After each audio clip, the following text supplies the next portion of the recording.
Welcome back to terrace. तो आज मैं आपको बताऊंगी आम के हम गुठलियों के दाम। इसका मतलब यह है कि मूंगफली भी खाओ और छिलकों का यूज़ भी करो। तो हमारे घर में बहुत सारे लोग हैं मूंगफली लवर। तो आज मैं आपको बताऊंगी कि मैं मूंगफली के छिलकों का अपने गार्डन में कैसे यूज़ करती हूँ। तो वो मूंगफली के छिलके होते हैं ना, इसमें बहुत ज़्यादा मात्रा में इसमें होता है nitrogen, phosphorus, potassium, fibre, protein. क्योंकि जो सर्दियाँ होती हैं ना, इस टाइम पे हमें अपने पौधों की बहुत ज़्यादा देखभाल की ज़रूरत होती है। जैसे सब लोग कहते हैं गर्मियों में बहुत ज़्यादा ज़रूरत होती है, गर्मियों में इतनी ज़्यादा नीड नहीं होती। गर्मियों में आपको पानी वाटरिंग का बहुत ध्यान रखना होता है। इसके अलावा आपके गमला ना सर्वाइव कर जाता है। लेकिन जो सर्दियों में होती है, तो सर्दियों में आपको ज़्यादा देखभाल की ज़रूरत होती है, क्योंकि ठंड का मौसम होता है और ओस गिरती है। तो ओस से क्या होता है, पेड़ पौधों के जड़ों को बहुत ज़्यादा नुकसान होता है। तो हम अपने पौधों के जड़ों को नुकसान से बचाने के लिए यहाँ पे मूंगफली के छिलकों का यूज़ कर सकते हैं। तो मूंगफली के छिलकों को आप सीधे डालेंगे तो ये आपके ना मिट्टी को मर्जिंग का काम करेंगे, क्योंकि जब ओस गिरेगी तो सीधे इसमें ही गिरेगी, तो आपकी जड़ों को नुकसान नहीं होगा। दूसरा, ये अपने आप ही डिकम्पोज होते जाएंगे, तो आपके पौधों को खाद मिलती जाएगी। इसके अलावा आप ये इसको ना पाउडर बना के भी डाल सकते हैं। तो पाउडर बना के डालने के लिए ज़रूरी है आप इसको पाउडर बनाएं पहले, फिर जब भी जिस भी गमले में आप इसको डालें, उस गमले को 1 से 2 इंच तक उसकी जड़ों को अच्छे से खोद लें और फिर इसका यूज़ करें। उससे इसको ना जल्दी आपको खाद आपके पौधों को मिल जाएगी। और इसके अलावा और आपकी जो मिट्टी होती है ना, उसमें भी आपके पूरे प्रॉपर पोषक तत्व बने रहेंगे। आप इसका सबसे बेस्ट यूज़ होता है कि आप अक्टूबर से लेके फरवरी तक इसका यूज़ करें।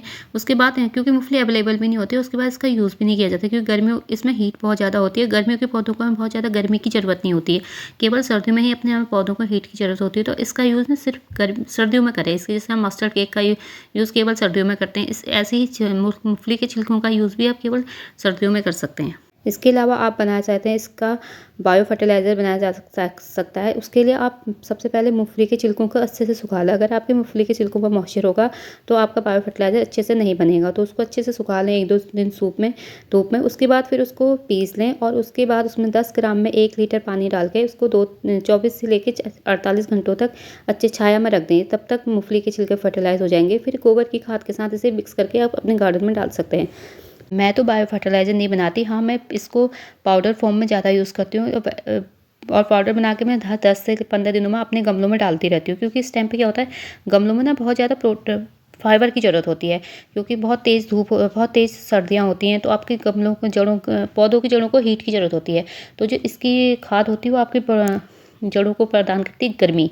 तो इसलिए आप अगर मूंगफली का यूज़ खाते हैं तो अपने उस छिलकों को फेंके ना और उसका यूज़ करें अपने गमलों में।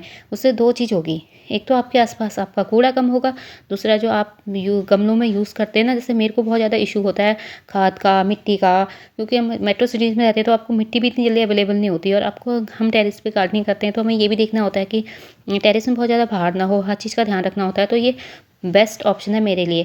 Thank you.